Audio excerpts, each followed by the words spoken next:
No trade জোনে কখনোই trade নেব না। তো এখন যে পজিশনে রয়েছে এখান থেকে যদি দেখতে পারো এখানে প্রপার প্রাইস অ্যাকশন বানিয়ে এই যে রেঞ্জটা, এই রেঞ্জে যে মার্কেট আবার এখান থেকে সিঁড়ি বানিয়ে বানিয়ে পড়ছে। ঠিক আছে, এখান থেকে বায়ার এসছে, এখান থেকে বায়ার এসছে, এখান থেকে বায়ার এসছে। চলো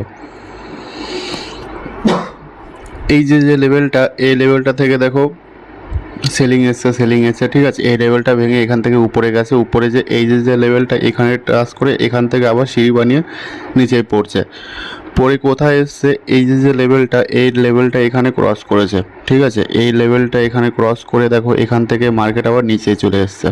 নিচে এসে এই যে প্রথম যেখান থেকে রিজেকশন নিয়েছে সেখান থেকে আবার নিয়েছে, থার্ড এখান থেকে নিয়েছে, চৌথা এখান থেকে আবার নিয়েছে। ঠিক আছে, তো এইবার ব্যাপারটা হচ্ছে কি, এখান থেকে যদি যায় তাহলে এখান থেকে তুমি টার্গেট কোন পর্যন্ত রাখতে পারবে? এই পর্যন্ত। ঠিক আছে, কোনো বাত নাই, এই পর্যন্ত। কারণ কি এখানে একবার, দুবার, এখানে তিনবার, এই পর্যন্ত। ঠিক আছে, এবার এখান থেকে যদি যায় তাহলে এখান থেকে হয়তো বা নিচে আসবে, তা নাহলে এখান থেকে এখানে প্রাইস অ্যাকশন এখান থেকে বানিয়ে এই যে হাইটা, এই হাইটা ভেঙে এখান থেকে এখানে বেরোবে। ঠিক আছে, তা না হলে হতে পারে এখান থেকে ব্রেকআউট দিয়ে এখানে টাইম পাস করে এখান থেকে বেরোতে পারে, কোনো ব্যাপার না। তা নাহলে এখান থেকে সিধা যে এখানে টাইম পাস করে এখান থেকে আবার উপরে যেতে পারে।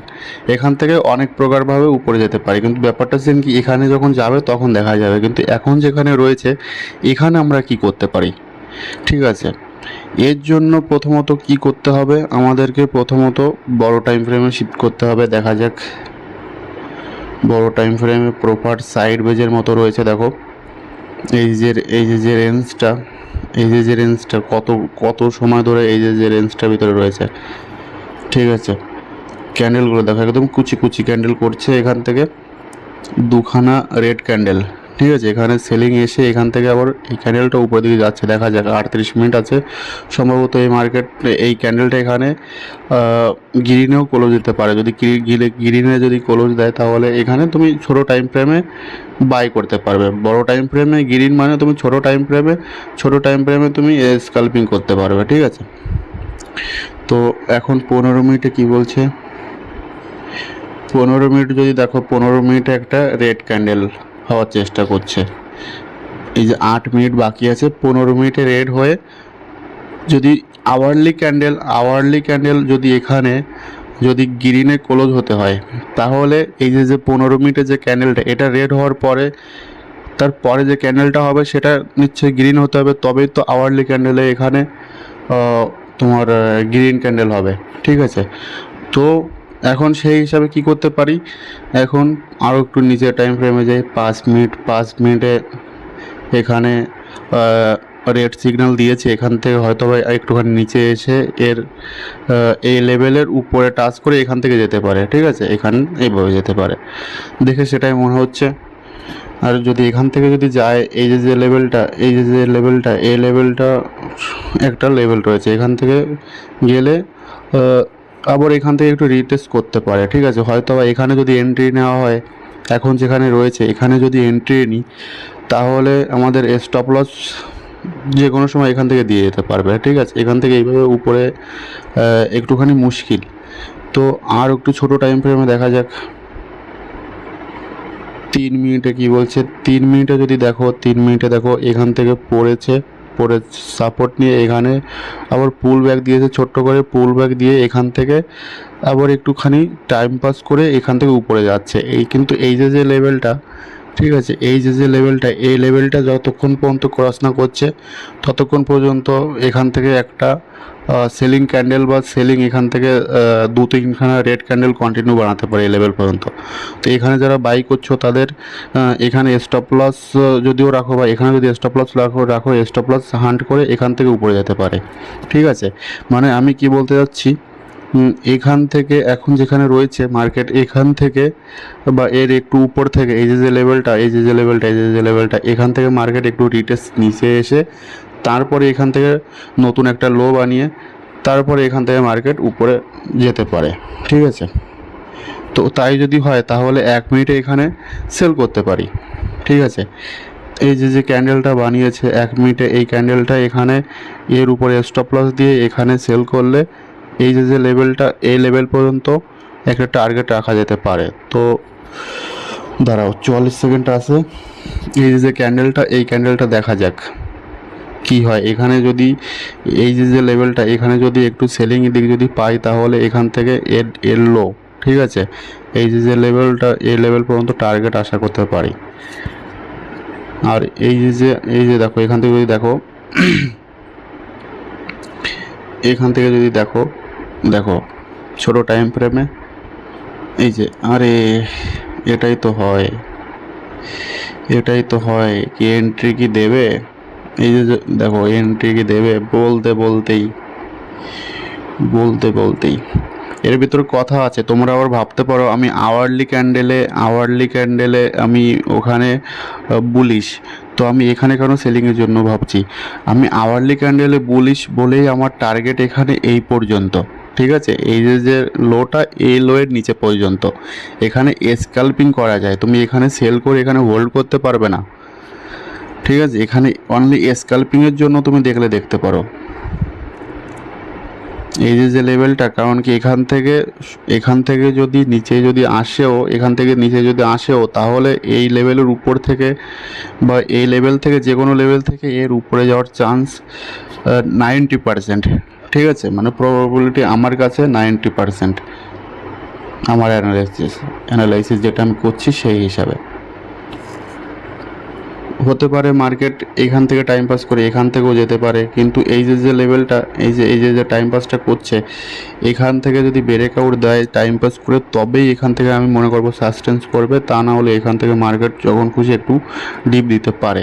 কারণ কি আমরা কি দেখেছি, 15 মিনিটে এখানে 15 মিনিটে সেলিং দেখে এসেছি, ঠিক আছে, তো 15 মিনিটে যদি সেলিং হয় তাহলে 1 মিনিটে এখানে 2-3খানা এই যে সেলিংটা, এই সেলিংটা যদি দেখো হয়তো বা 15 মিনিটের একটা ক্যান্ডেল হতে পারে, ঠিক আছে, এই যে সেলিংটা 15 মিনিটের একটা ক্যান্ডেল, তো হতে পারে 15 মিনিটের একটা রেড ক্যান্ডেল এখানে এই লেভেলের একটা ফলিং এখানেও আসতে পারে ছোটো টাইম ফ্রেমে।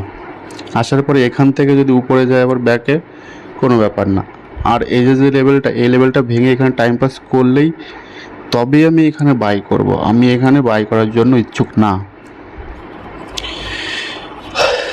আর মার্কেট যদি এর ভিতরে যদি থাকে তাহলে নো ট্রেড জোন, এই জোনটা আমার জন্য নো ট্রেড জোন, ঠিক আছে, আমি এখানে ট্রেড করব না।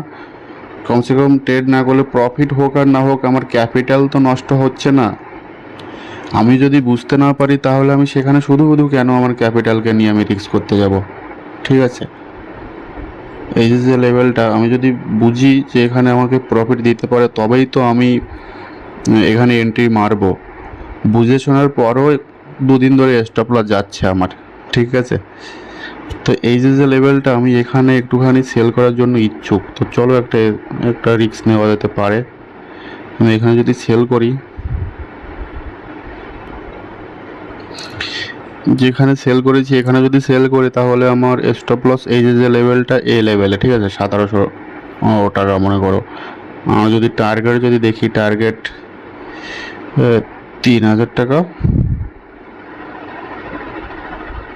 আর এই যে লেভেলটা, এই লেভেলটা 1400 টাকা, 1500 টাকা আমার ওখানে স্টপ লস, ঠিক আছে। তো যদি দেখা যদি যায় তাহলে এখানে আমার সেল তাও একটু নিচে হয়ে গেছে, কোনো অসুবিধে নেই, 1:2.26, ঠিক আছে। আর এখান থেকে যদি দেখি এই যে লেভেলটা, এখান থেকে যদি আসে, ঠিক আছে, এখান থেকে এরকমভাবে যদি আসে তাহলে হতে পারে আমার এই যে টার্গেটটা, এই টার্গেটটা এই লেভেল পর্যন্ত আনতে পারি আমি এখান থেকে, তাহলে এখান থেকে 1:3 হয়ে যেতে পারে, ঠিক আছে। যেমন দেখো এই যে এখানে যদি আসে তাহলে 1:3, কিন্তু প্রথমে দেখা যাক আগে টার্গেটে আসুক।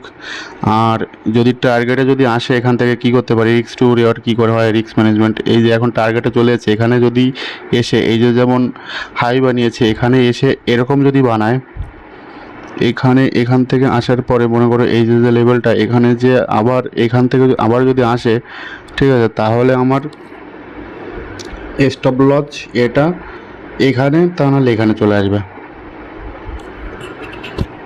দেখা যাক কি হয়। প্রফিটে এসে এখান থেকে মার্কেট যদি ঘোরে কেমন লাগবে বলো।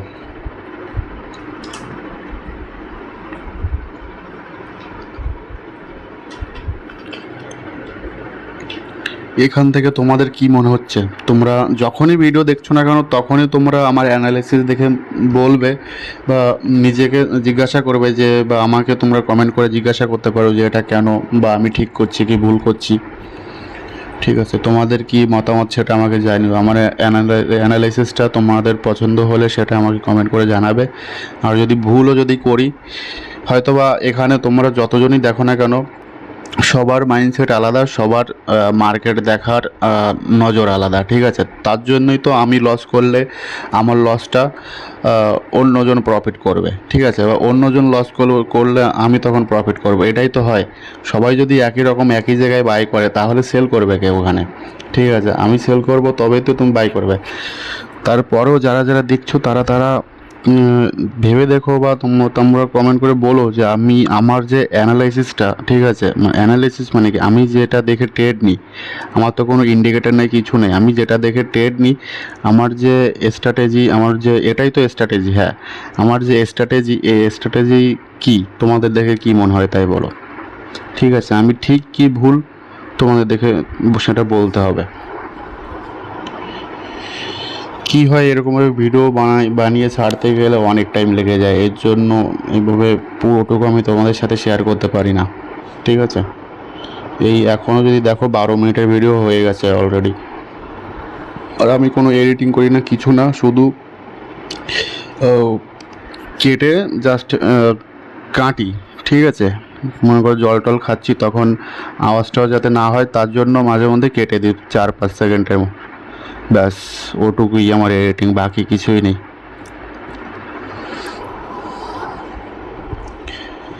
তো চলো, তোমরা আমাকে কমেন্ট করে বলো। আমি এখান থেকে এখন আমি এখানে হাত দেবো না। ঠিক আছে, দেখা যাক এখান থেকে যদি আসে তাহলে এখান থেকে একটা শার্প সেলিং এখান থেকে যখন খুশি ফলো করতে পারি, বা আমরা আশা করতে পারি এখান থেকে। ঠিক আছে, এই যে লেভেলটা যদি দেখো, ছোট ছোট জিনিস মার্কেট ফলো করে। এখান থেকে এই যে এখন যে গ্রিন ক্যান্ডেলটা বানিয়ে পরে এখন যে রেড ক্যান্ডেলটা বানাচ্ছে, হতে পারে মার্কেট এখান থেকে পড়তেই পারে। ঠিক আছে, ওই যে দেখো, আচ্ছা, এখান থেকে মার্কেট পড়তেই পারে, আশা করতে পারি যে মার্কেট এখান থেকে পড়বে, কোনো ব্যাপার না। তো চলো, তোমরা আমাকে কমেন্ট করে জানিও। আর যারা ফেসবুকে দেখছো তারা আমাকে ফলো করো, আর যারা ইউটিউবে দেখছো তারা সাবস্ক্রাইব করো। চলো, বাই, গুড নাইট।